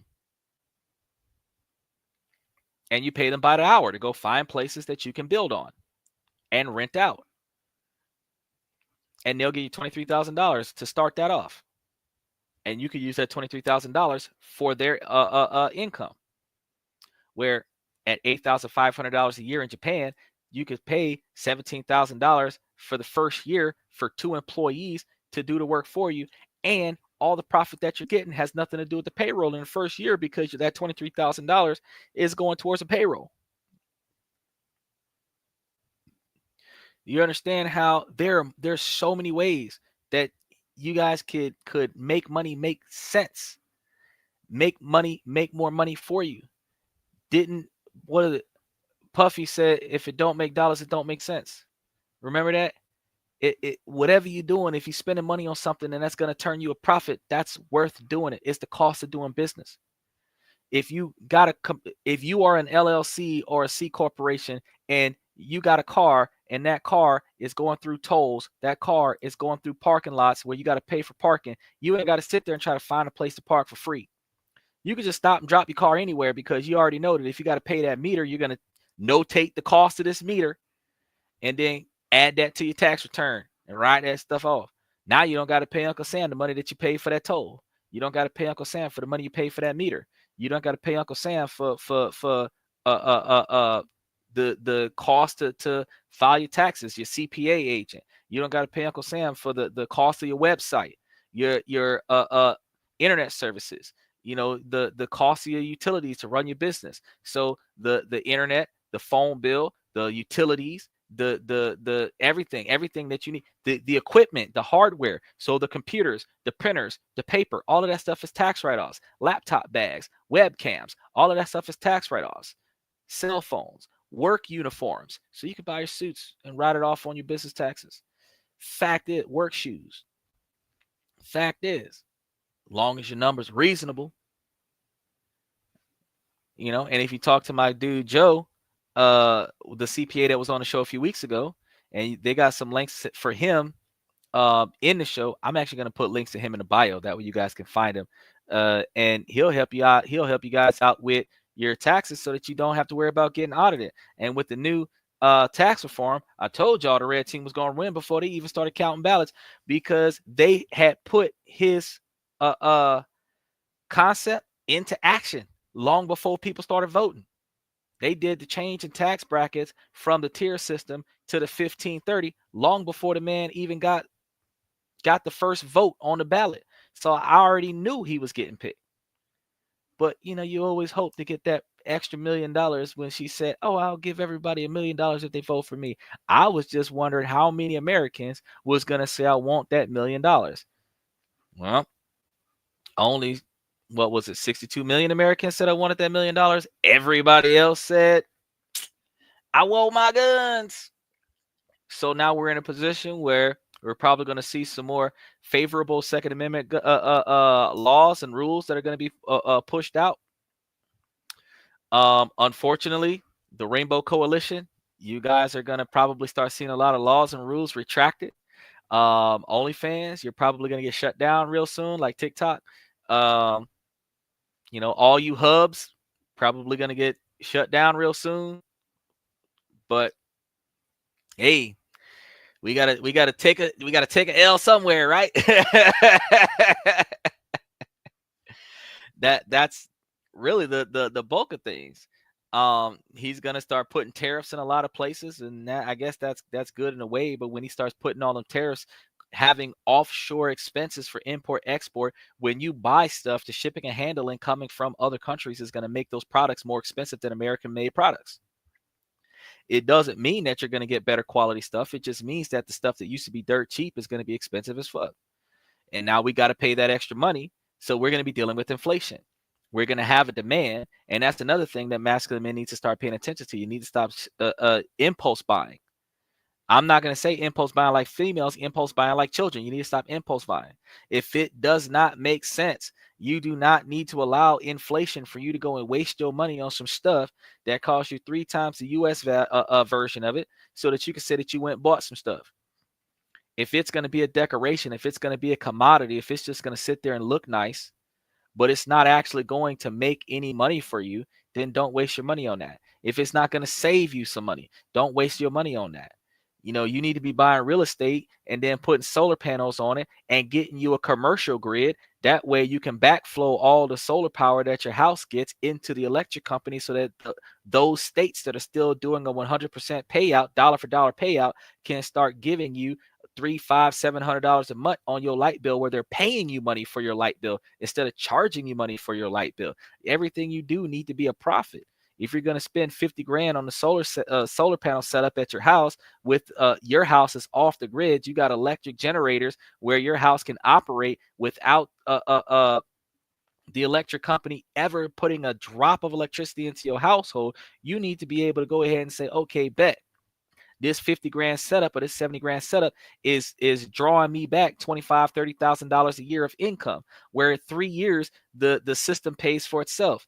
5-year warranty, which means it's going to last you at least 5 years. You're not going to have to replace it till 6 or 7 years down the line, and you would have made $75,000 in 3 years. $75,000 to $90,000 in 3 years, which means that in 6 or 7 years, when it's time for you to replace it, you would have made double the money that it costs for you to put the system in. So when you start replacing stuff, that's the cost of doing business, because you're not going to replace the whole system at the same time. You're going to be replacing certain solar panels that's not putting out the maximum capacity. You're going to start replacing certain generators that burnt out. You're going to start replacing certain fuse boxes. It's just going to be micro maintenance. You're not going to put 70 grand down to replace the whole system in 1 year. You're going to be patchworking the system, where you're going to replace 3 to 5 panels at a time, 100, 200 panels, depending on how many of them that you have at a time, 1 or 2 generators at a time. You might replace a third of your system every quarter, or a third of your system semi-annually, where by the end of the 18 months of upgrades, you would have made 50,000 and would have spent 30,000 to upgrade your system and make money for you. And you're getting tax write-offs for that. Your property value is higher, which means that you can borrow against the value of the house, where you can get more money from the house because the house has equity in America. So it's all around plus for you. You want to buy and hold. You want to invest in your assets, which is why real estate is so good. I just did a show the other day about how the real estate market in America is negatively impacting China. Okay. So why are we not investing in some of the most impactful financial investments in the world? Then when you start looking at, if you have a 501c3 publicly funded nonprofit, guess who's giving you money to build houses? U.S. government. So if you're building low-income housing in at-risk neighborhoods with a nonprofit, you can get paid for that. You know that your executive board can get 5% of the money given to your nonprofit for building houses for the less fortunate. You know that you can build those houses for the less fortunate for a for-profit business that's in real estate. They have joint ventures with nonprofits where the nonprofit gets paid to do the development and the workers get paid and the for-profit gets the profits off of renting out the property. You can have a nonprofit that actually pays for people's utility bills and rent and everything like that. Emergency housing, shelters. There's grant money for that. There's so many ways that you can make money for you. You can do it to the magnitude where you're getting public donations because you spent money to help other people and they're donating money to you to help more people. And you can still take 5% of that as a pay cut. Where, funny, the executive board of a nonprofit gets 5% to take care of the community, and a church gets 10% of your income for you to go and sit in the church and not help the community. And he can tell you how bad of a person you are because according to his scripture, you're sinning. Now, let's start talking about which one makes more sense. Paying into an entity that is going to take care of the community, or paying into an entity that's going to make you feel good about yourself on Sunday after you was dropping it like it's hot and twerking on a ceiling on Saturday. I mean, I'm going to tell you, for the longest majority of my life, I could not figure out how we end up in the situation that we're in where we're not financially successful. And I come to understand the reason why is because, one, we're ignorant to knowledge. Common knowledge is not common. Two, we don't like to change. We want to stick to tradition. And three, we are oppositional and defiant to change. We prefer to be in our comfort zone where it is what it is instead of us making it better. We have to invest in our own success. We have to invest in the success of the people around us, which means that you have to invest in the success of your partner, which means that if you want a successful man, you have to invest in a man to make that man successful. If you want a woman that is going to be cooperative, you have to invest in a cooperative woman. You cannot say, oh, I'm going to give you money and you're going to do right by me. You are going to do right by me, or you're going to be broke if you're going to think you're getting anything from me. Because while you got those women on the street corner that will do more for you for less in the adult industry, you got these people sleeping in your house doing less for more. You need to flip that script real quick. You guys need to make sure that every dollar that you spend puts out more than what you paid out every single time.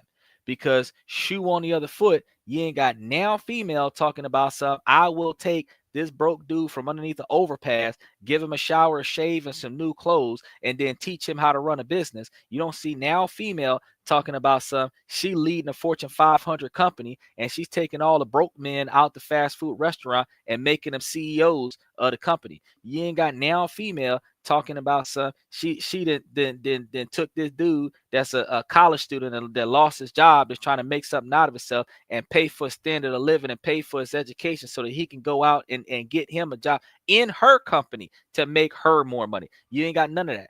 And since you don't have none of that, these alpha boss ladies, these lone wolves that believe that they're the leader of their own pack, where they're the only person in their pack, and they think that they're going to find somebody at 35, 45, 55 years old when you pass menopause, you can't bear children, and there are women half your age that's more attractive than you, that is more cooperative than you, that you think you're going to find a man that way. You are not going to find a man that way.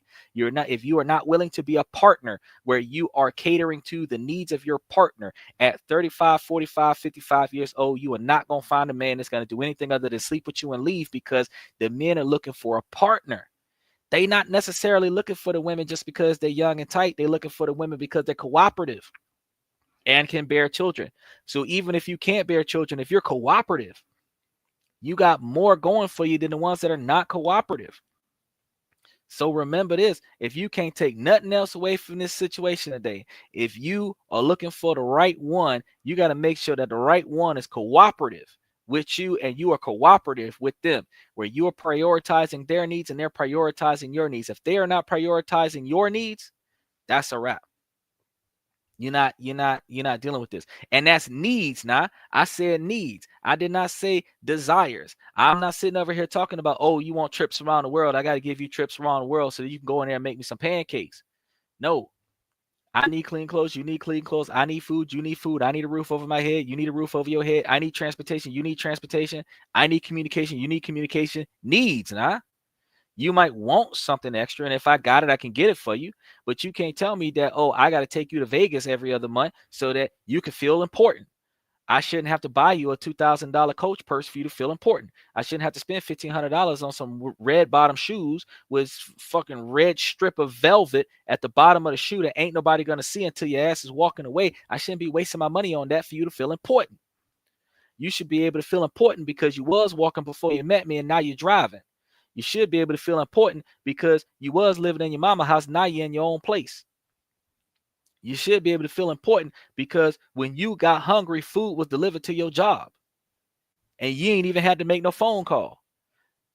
You should feel important for the little things that men do. The character of a man when he leave his job to come change your tire in the rain, where he could get electrocuted changing your tire, risking his life for you, that you value those people. Like the man that was at that presidential rally, the one that got killed behind Donald Trump, he got shot in the back because he covered his wife.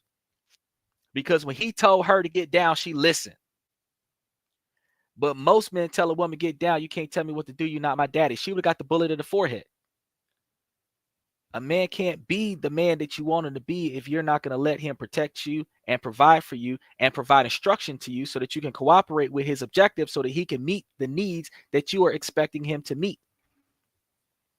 And then if you've got a very good woman, she should have the same business sense that you do, where she's helping you invest in the stocks, bonds, mutuality, Bitcoin, crypto, whatever else that you guys are, real estate, whatever you guys are investing in, so that y'all can build generational wealth, so that in 5, 10, 20 years, y'all can quit working and just live off the interest, never touching a principal, and will the difference to the kids so that when y'all pass, that y'all children's children still got money. That is the long game.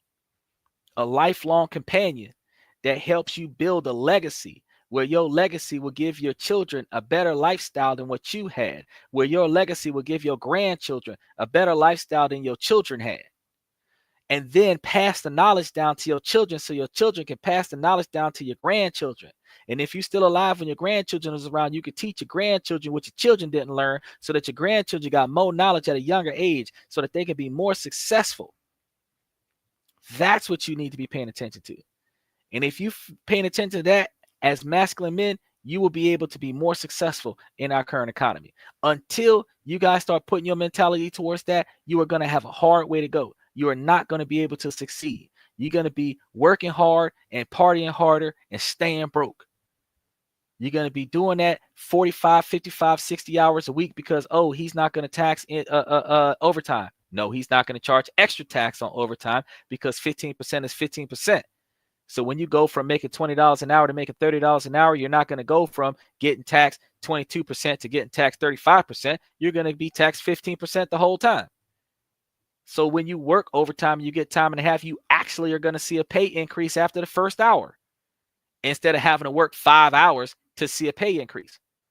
But that don't mean that just because you're making more money, just because you ended up in a higher financial standard, that you can waste more money. That's where inflation comes from. You go from making $35,000 a year, $45,000 a year, to making $55,000, $65,000 a year because of all that overtime that you're putting in. That does not mean that you're supposed to spend 99% of your income.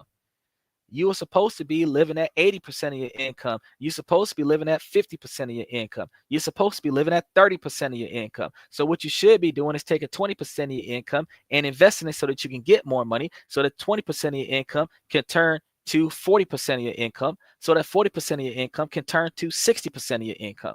When 60% of your income becomes the standard, where you're living modestly until you are making 3 times more than what you need, 5 times more than what you need, 10 times more than what you need, then you can upgrade. So instead of maxing out your money and getting the most expensive thing that you can afford with pennies on a dollar left over and change, buy the cheapest thing that you can get that accomplishes the goal that you're trying to accomplish, so that you've got 75% of what you walked in the door with left over to put towards something else. Which Tesla do you think is more effective for you? The $30,000 Tesla that's brand new, the $50,000 Tesla with 100,000 miles on it, or the $125,000 Tesla that doesn't meet the expectations of the demo? If you don't say the $30,000 Tesla that's brand new, then you wasting your time and your effort, because a $30,000 Tesla that's certified pre-owned is going to be $25,000 or $20,000. You're going to have a Tesla that's worth the same price as a Honda Civic versus a Tesla that's costs more than a house, that doesn't even do what they said it was supposed to do. I ain't saying Teslas is bad vehicles. I'm just saying that there's certain models that you just got to really think responsibly for, because when they offered that model at $79,000 in 2019, 2021, then they upped the price to $99,000, and then they're charging you $25,000 more for you to get it right now today, Foundation Series, where it doesn't have the autopilot, it doesn't have the solar panels, it doesn't have the fog lights, it doesn't have the bulletproof glass. What the fuck are you buying? I mean, but the one that's $30,000 and you can put that bitch on autopilot, put it to work, and now it's your Uber driver and it's making you money while you sleep. You can buy 3 of the $30,000 ones for the price of the $125,000 one, 4 of the $30,000 one for the price of the $125,000 one, because remember, they're going to give you $7,500 tax credits on these electric cars. And you can put 2 of them to work at a time and have 1 extra. So if you need one to get fixed, you can park one and put one in the rotation. And you can have them working 6 to 12 hours a day, unplug one, plug in another one, keep circling them out. Guarantee you would be making way more money off of those at $30,000, $40,000 a year per car when the car costs you $30,000 than what you would be making off of driving yourself around, taking people places with the Uber company. All I'm trying to say is that there's so many different ways that we can make money for us, and we're wasting our time and our energy and our effort working for somebody else. Right now, with 2025 starting off with a capitalist country where we got a capitalist president that says start up your own business and make yourself rich, your mentality is to be your own boss going into 2025. If you are not the owner of your company, you are fucking up in 2025. If you work for somebody, if you've got a W-2 salary, you are fucking up for 2025. And you need to start migrating yourself into working for yourself, because that's the capitalist model that is being pushed right now. And with those $3,000 to $4,000 worth of tariffs, if you're making under $100,000, you're paying more money in tariffs than what you're going to be making off of the 15% tax bracket, that you're technically not going to see a financial improvement, because inflation is going to overshadow your income, and you're not going to be able to afford your standard of living without having 2 to 3 people living in your household to help you pay the bills. And everybody who knows what I'm talking about, New York, New Jersey, the Bronx, Florida, California, y'all know what I'm talking about. $3,000, $4,000 a month for rent. Took 3 of y'all to get to qualify for that apartment, because ain't nobody making $12,000 a month talking about I'm going to live in this $4,000 apartment in San Francisco and Las Vegas. That's why flats got 5 people in it, because each one of them got $1,500 to $2,000. So each one of them put up $1,000 to pay the $5,000 flat. 5 people got to come together and become best friends so that they can survive. Long as the bills get paid, we can fight, fuss, argue, walk out the house, slam stuff, but we gonna take care of this unit, because this is where we sleep. But if you build big business, using small moves, baby steps, consistency, and build up, you are guaranteed to put yourself in a better position where you will find yourself more financially successful than what you would have been had you just kept working for somebody else, where you're getting paid for your presence. Instead of having money make money for you while you sleep, you don't even got to show up. If you got money making money for you in other countries, you don't got to take nothing with you when you travel.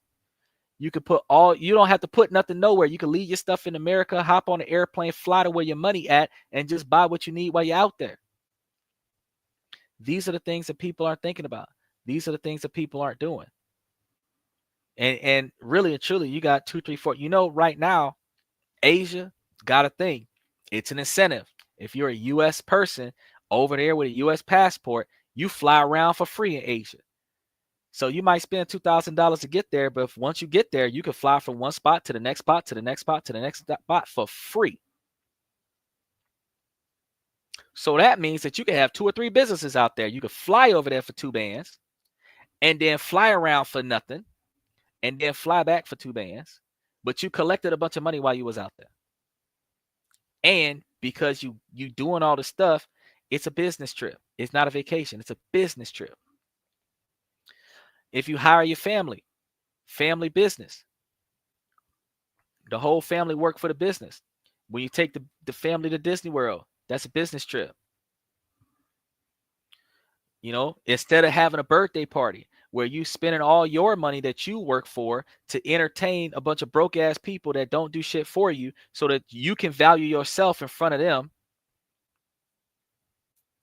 why don't you have a business convention where you invite a bunch of successful people to an establishment, and then they're still going to celebrate your birthday, but you get to network with a bunch of people who got money, who know how to make money, who knows how to invest in money, where you can either get knowledge on how to make money or get connections as to how they can spend money on you.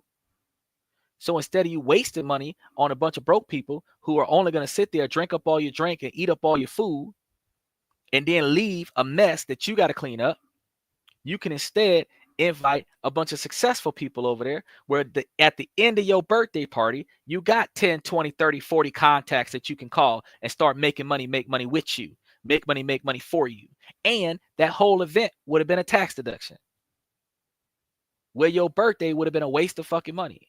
Instead of you wasting money on a freaking wedding, $100, $200, $300,000 on a wedding, $10, $20, $30,000 for an engagement ring. Take that money, put it into a stock, put it into Bitcoin, whatever you want to put it into.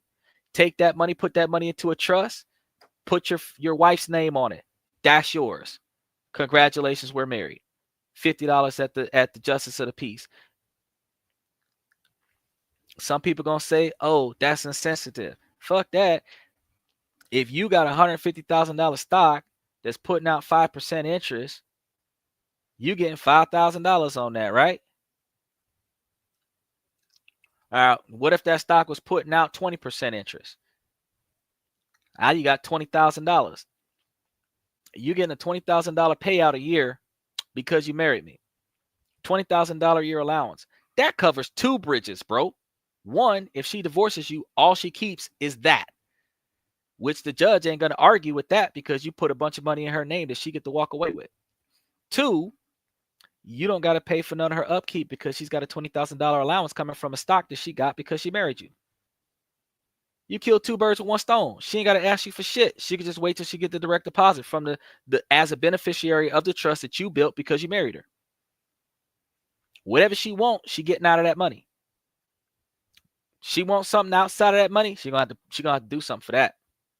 But whatever she want inside of the money that she married you, she got that $100,000 stock or that $200,000 stock. That's it. That's it. Get her hair, nails done, everything off of just that.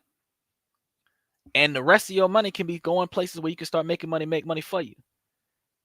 You get your kids an allowance. Instead of giving your kids an allowance, make them employees. That's a tax deduction. Your kids is making less than $13,500 a year. They don't even pay taxes on the money. But if your kids is making $13,000 a year, you're teaching them responsibility. You're going to teach them how to invest. You're going to teach them how to save. You're going to teach them how to buy their own stuff, which is going to make them value the stuff that they bought because they had to put in work to get the money to get what they wanted. So instead of them wasting it, breaking it, using it, mistreating it, got you continuously replacing it, they will have to work hard to get it. And then after they work hard to get it, they're going to put their money on it, and then they're going to keep it. They're going to cherish it. They're going to take good care of it. They're going to repair it. Then they're going to replace it themselves because they earned enough money to replace it, upgrade it, whatever.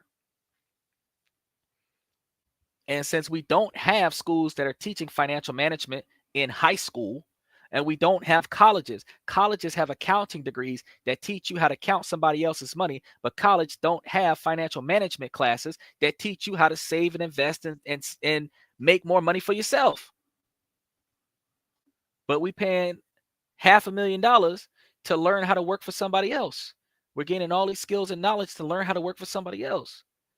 We need to be going to college so that we can learn how to be successful with ourselves. And on this podcast, you get all that knowledge for free. Now, why you pay the $500,000 so that you could go pay somebody else to teach you how to work for somebody else? Well, you can just like and subscribe and follow me on YouTube, Twitch, and Twitter, and you will see all the information that you could possibly get from this podcast for free, where you would have got it from you'd have paid for a college and still not got this information. Matter of fact, I can tell you right now how you can borrow subsidized loans, unsubsidized loans, deferred loans from your school, get them, put that money into a stock that's gaining more interest than the interest rates from your school. You're going to be in college for 6 years because a 4-year degree is 150%. You get you a 6-year CD or get you a 6-year stock option. Liquidate that stock option 6 months after you graduate from high school. Pay back the principal. Take the principal, pay back the loan. Now you're at a 800 credit score. Keep the interest in the stock option and ride that for another 6 years. Where if you made 10% interest with 6% owed back on the loan, you made 10% interest over that 6 years, that's a 4% profit. Where you can still give back the principal and keep the 4% increase. So if you was gaining, you got $100,000 worth of student debt that had a 4% increase, you gained $4,000 extra on that when you gave them back their $100,000. If you gave them back your $100,000, because if you start paying them where you're getting 4% of profit off of the 10% you gaining and the 6% you paying them, your until he changes it, your investments paying off your student loans is a tax deduction. Because right now, until they change it, if you pay towards your student loans, your government student loans, that's a tax write-off. And any taxes owed on income received from investments is going to be offset by tax deductions from education. So if you're going to go to college, you're not going to college to get that piece of paper. Yeah, you're going to end up with it. You're going to college so that you can get unquestionable lines of credit, access to a bunch of student loans and grants, and you're going to use the student loans and grants that you don't need for your education to invest in ways where you can make a bunch of money, make money for you, so that when you get out of college, your investments are paying on your student loans. You're not paying on your student loans. And you got investment that you can use to leverage for something else. When you start having extra assets all over the place, you can start leveraging those assets for cash loans. So that instead of you financing your car and somebody else owns your title, you can actually buy your car cash up front. You own your title. The cash debt belongs to the business that you got the cash loan on. The cash loan liquidates when you liquidate the business, but you keep the asset because the asset and the cash debt are not connected to one another. That's how rich people keep their stuff. Each time Donald Trump filed business bankruptcy, he's never had to file personal bankruptcy because he doesn't have nothing in his name. Why? He made his name a business. Get your social security, a tax identification number, and then doing business as. His DBA can be Trump, but he himself don't own nothing. Don't make money nowhere. Because his businesses make money on his behalf. His trusts pay him beneficiary dividends. So he just has billions of dollars. He has access to billions of dollars because his businesses and his trusts have billions of dollars. That's how the rich keep staying richer. That's why all of the policies that are going into effect right now are to benefit C corporations and high earners and LLCs. If you want to benefit from the current economy in the United States, you want to be a high earner in investment capital, you want to have C corporations, you want to have real estate as a tax blanket, and you want to have access to a 501c3 that you can donate some of your money to as a tax deduction. Now, that's all I got for y'all for today. We went from talking about how being a masculine man to how to make some money. Since these boys jumped in here, no name. Make sure that you like and subscribe. Follow me on Twitch. Follow me on Twitter. Follow me on YouTube. We're here every night of the week. 9 Eastern, 8 Central, 5 Pacific. Sometimes when the internet's acting up, we operate on a little bit of CP time, but we typically try to get things rolling by 30 minutes after the hour. And we are live every night of the week without fail. Sometimes we're late, sometimes we're early, sometimes we're on time. But we're here every night of the week without fail, and we're on for no less than an hour every time we come through, most of the time at least. And you'll definitely be able to get some more information. Like I said before, tomorrow we're gonna do a whole show about TikTok going under because US is banning TikTok. I had somebody tell me TikTok's not being banned in the US because Trump uses TikTok. Well, they just banned TikTok from like 39 states in the United States. We're going to talk about that tomorrow. And how does that affect e-commerce stores that are selling stuff on TikTok? How does that affect content creators that were streaming on TikTok? And then those people that were investing in TikTok that can no longer broadcast in the United States, are they still trying to use TikTok in other countries? Because your content, you can't go live anymore. You can only post if you have a TikTok account that hasn't been shut down because the US is blocking it. So if you already got it on your cell phone, you might be able to use it. But if you don't have it on your cell phone, you're not going to be able to download it. But if you have it on your cell phone, even though it's technically illegal in the United States, you got it on your cell phone. The fact is you can upload post-recorded videos, but you can't go live anymore. So we're going to sit here and talk about all that stuff tomorrow. And that's why I tell you guys, make sure that you like and subscribe. We got a different show going on just about every day of the week. We got our members onlys on Sundays where we're doing questions and comments. And then Monday, Tuesday, and Wednesday, we're talking about business and finance and anything related to business and finance, subcategories, politics, because economy is part of business and finance. World events that are involving business and finance, you know, the other countries' economies impact our business and finances and impacts our investments. So we should be able to talk about these things and start talking about how we can get more money. Because instead of us setting ourselves on fire with the fire challenge, we should be talking about how we can invest stuff. I don't know why with the ice challenge they had out there where you could dunk a bucket of ice water on yourself and get yourself pneumonia, but nobody dared anybody to invest a bunch of money and make themselves successful. Take $1,000 and turn it into $2,000 legally. Find a way to do that stuff. Nobody dared nobody to be responsible.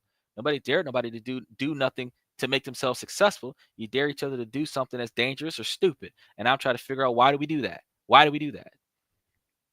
So with that being said, I'm going to keep asking y'all, ladies, as long as the situation doesn't make sense, I'm going to keep asking y'all to make it make sense every day of the week. So ladies, please make it make sense. And I really appreciate you guys for joining This and That. I'm your host, Sander, where we talk about this, that, and everything in between. And I look forward to seeing you guys tomorrow night.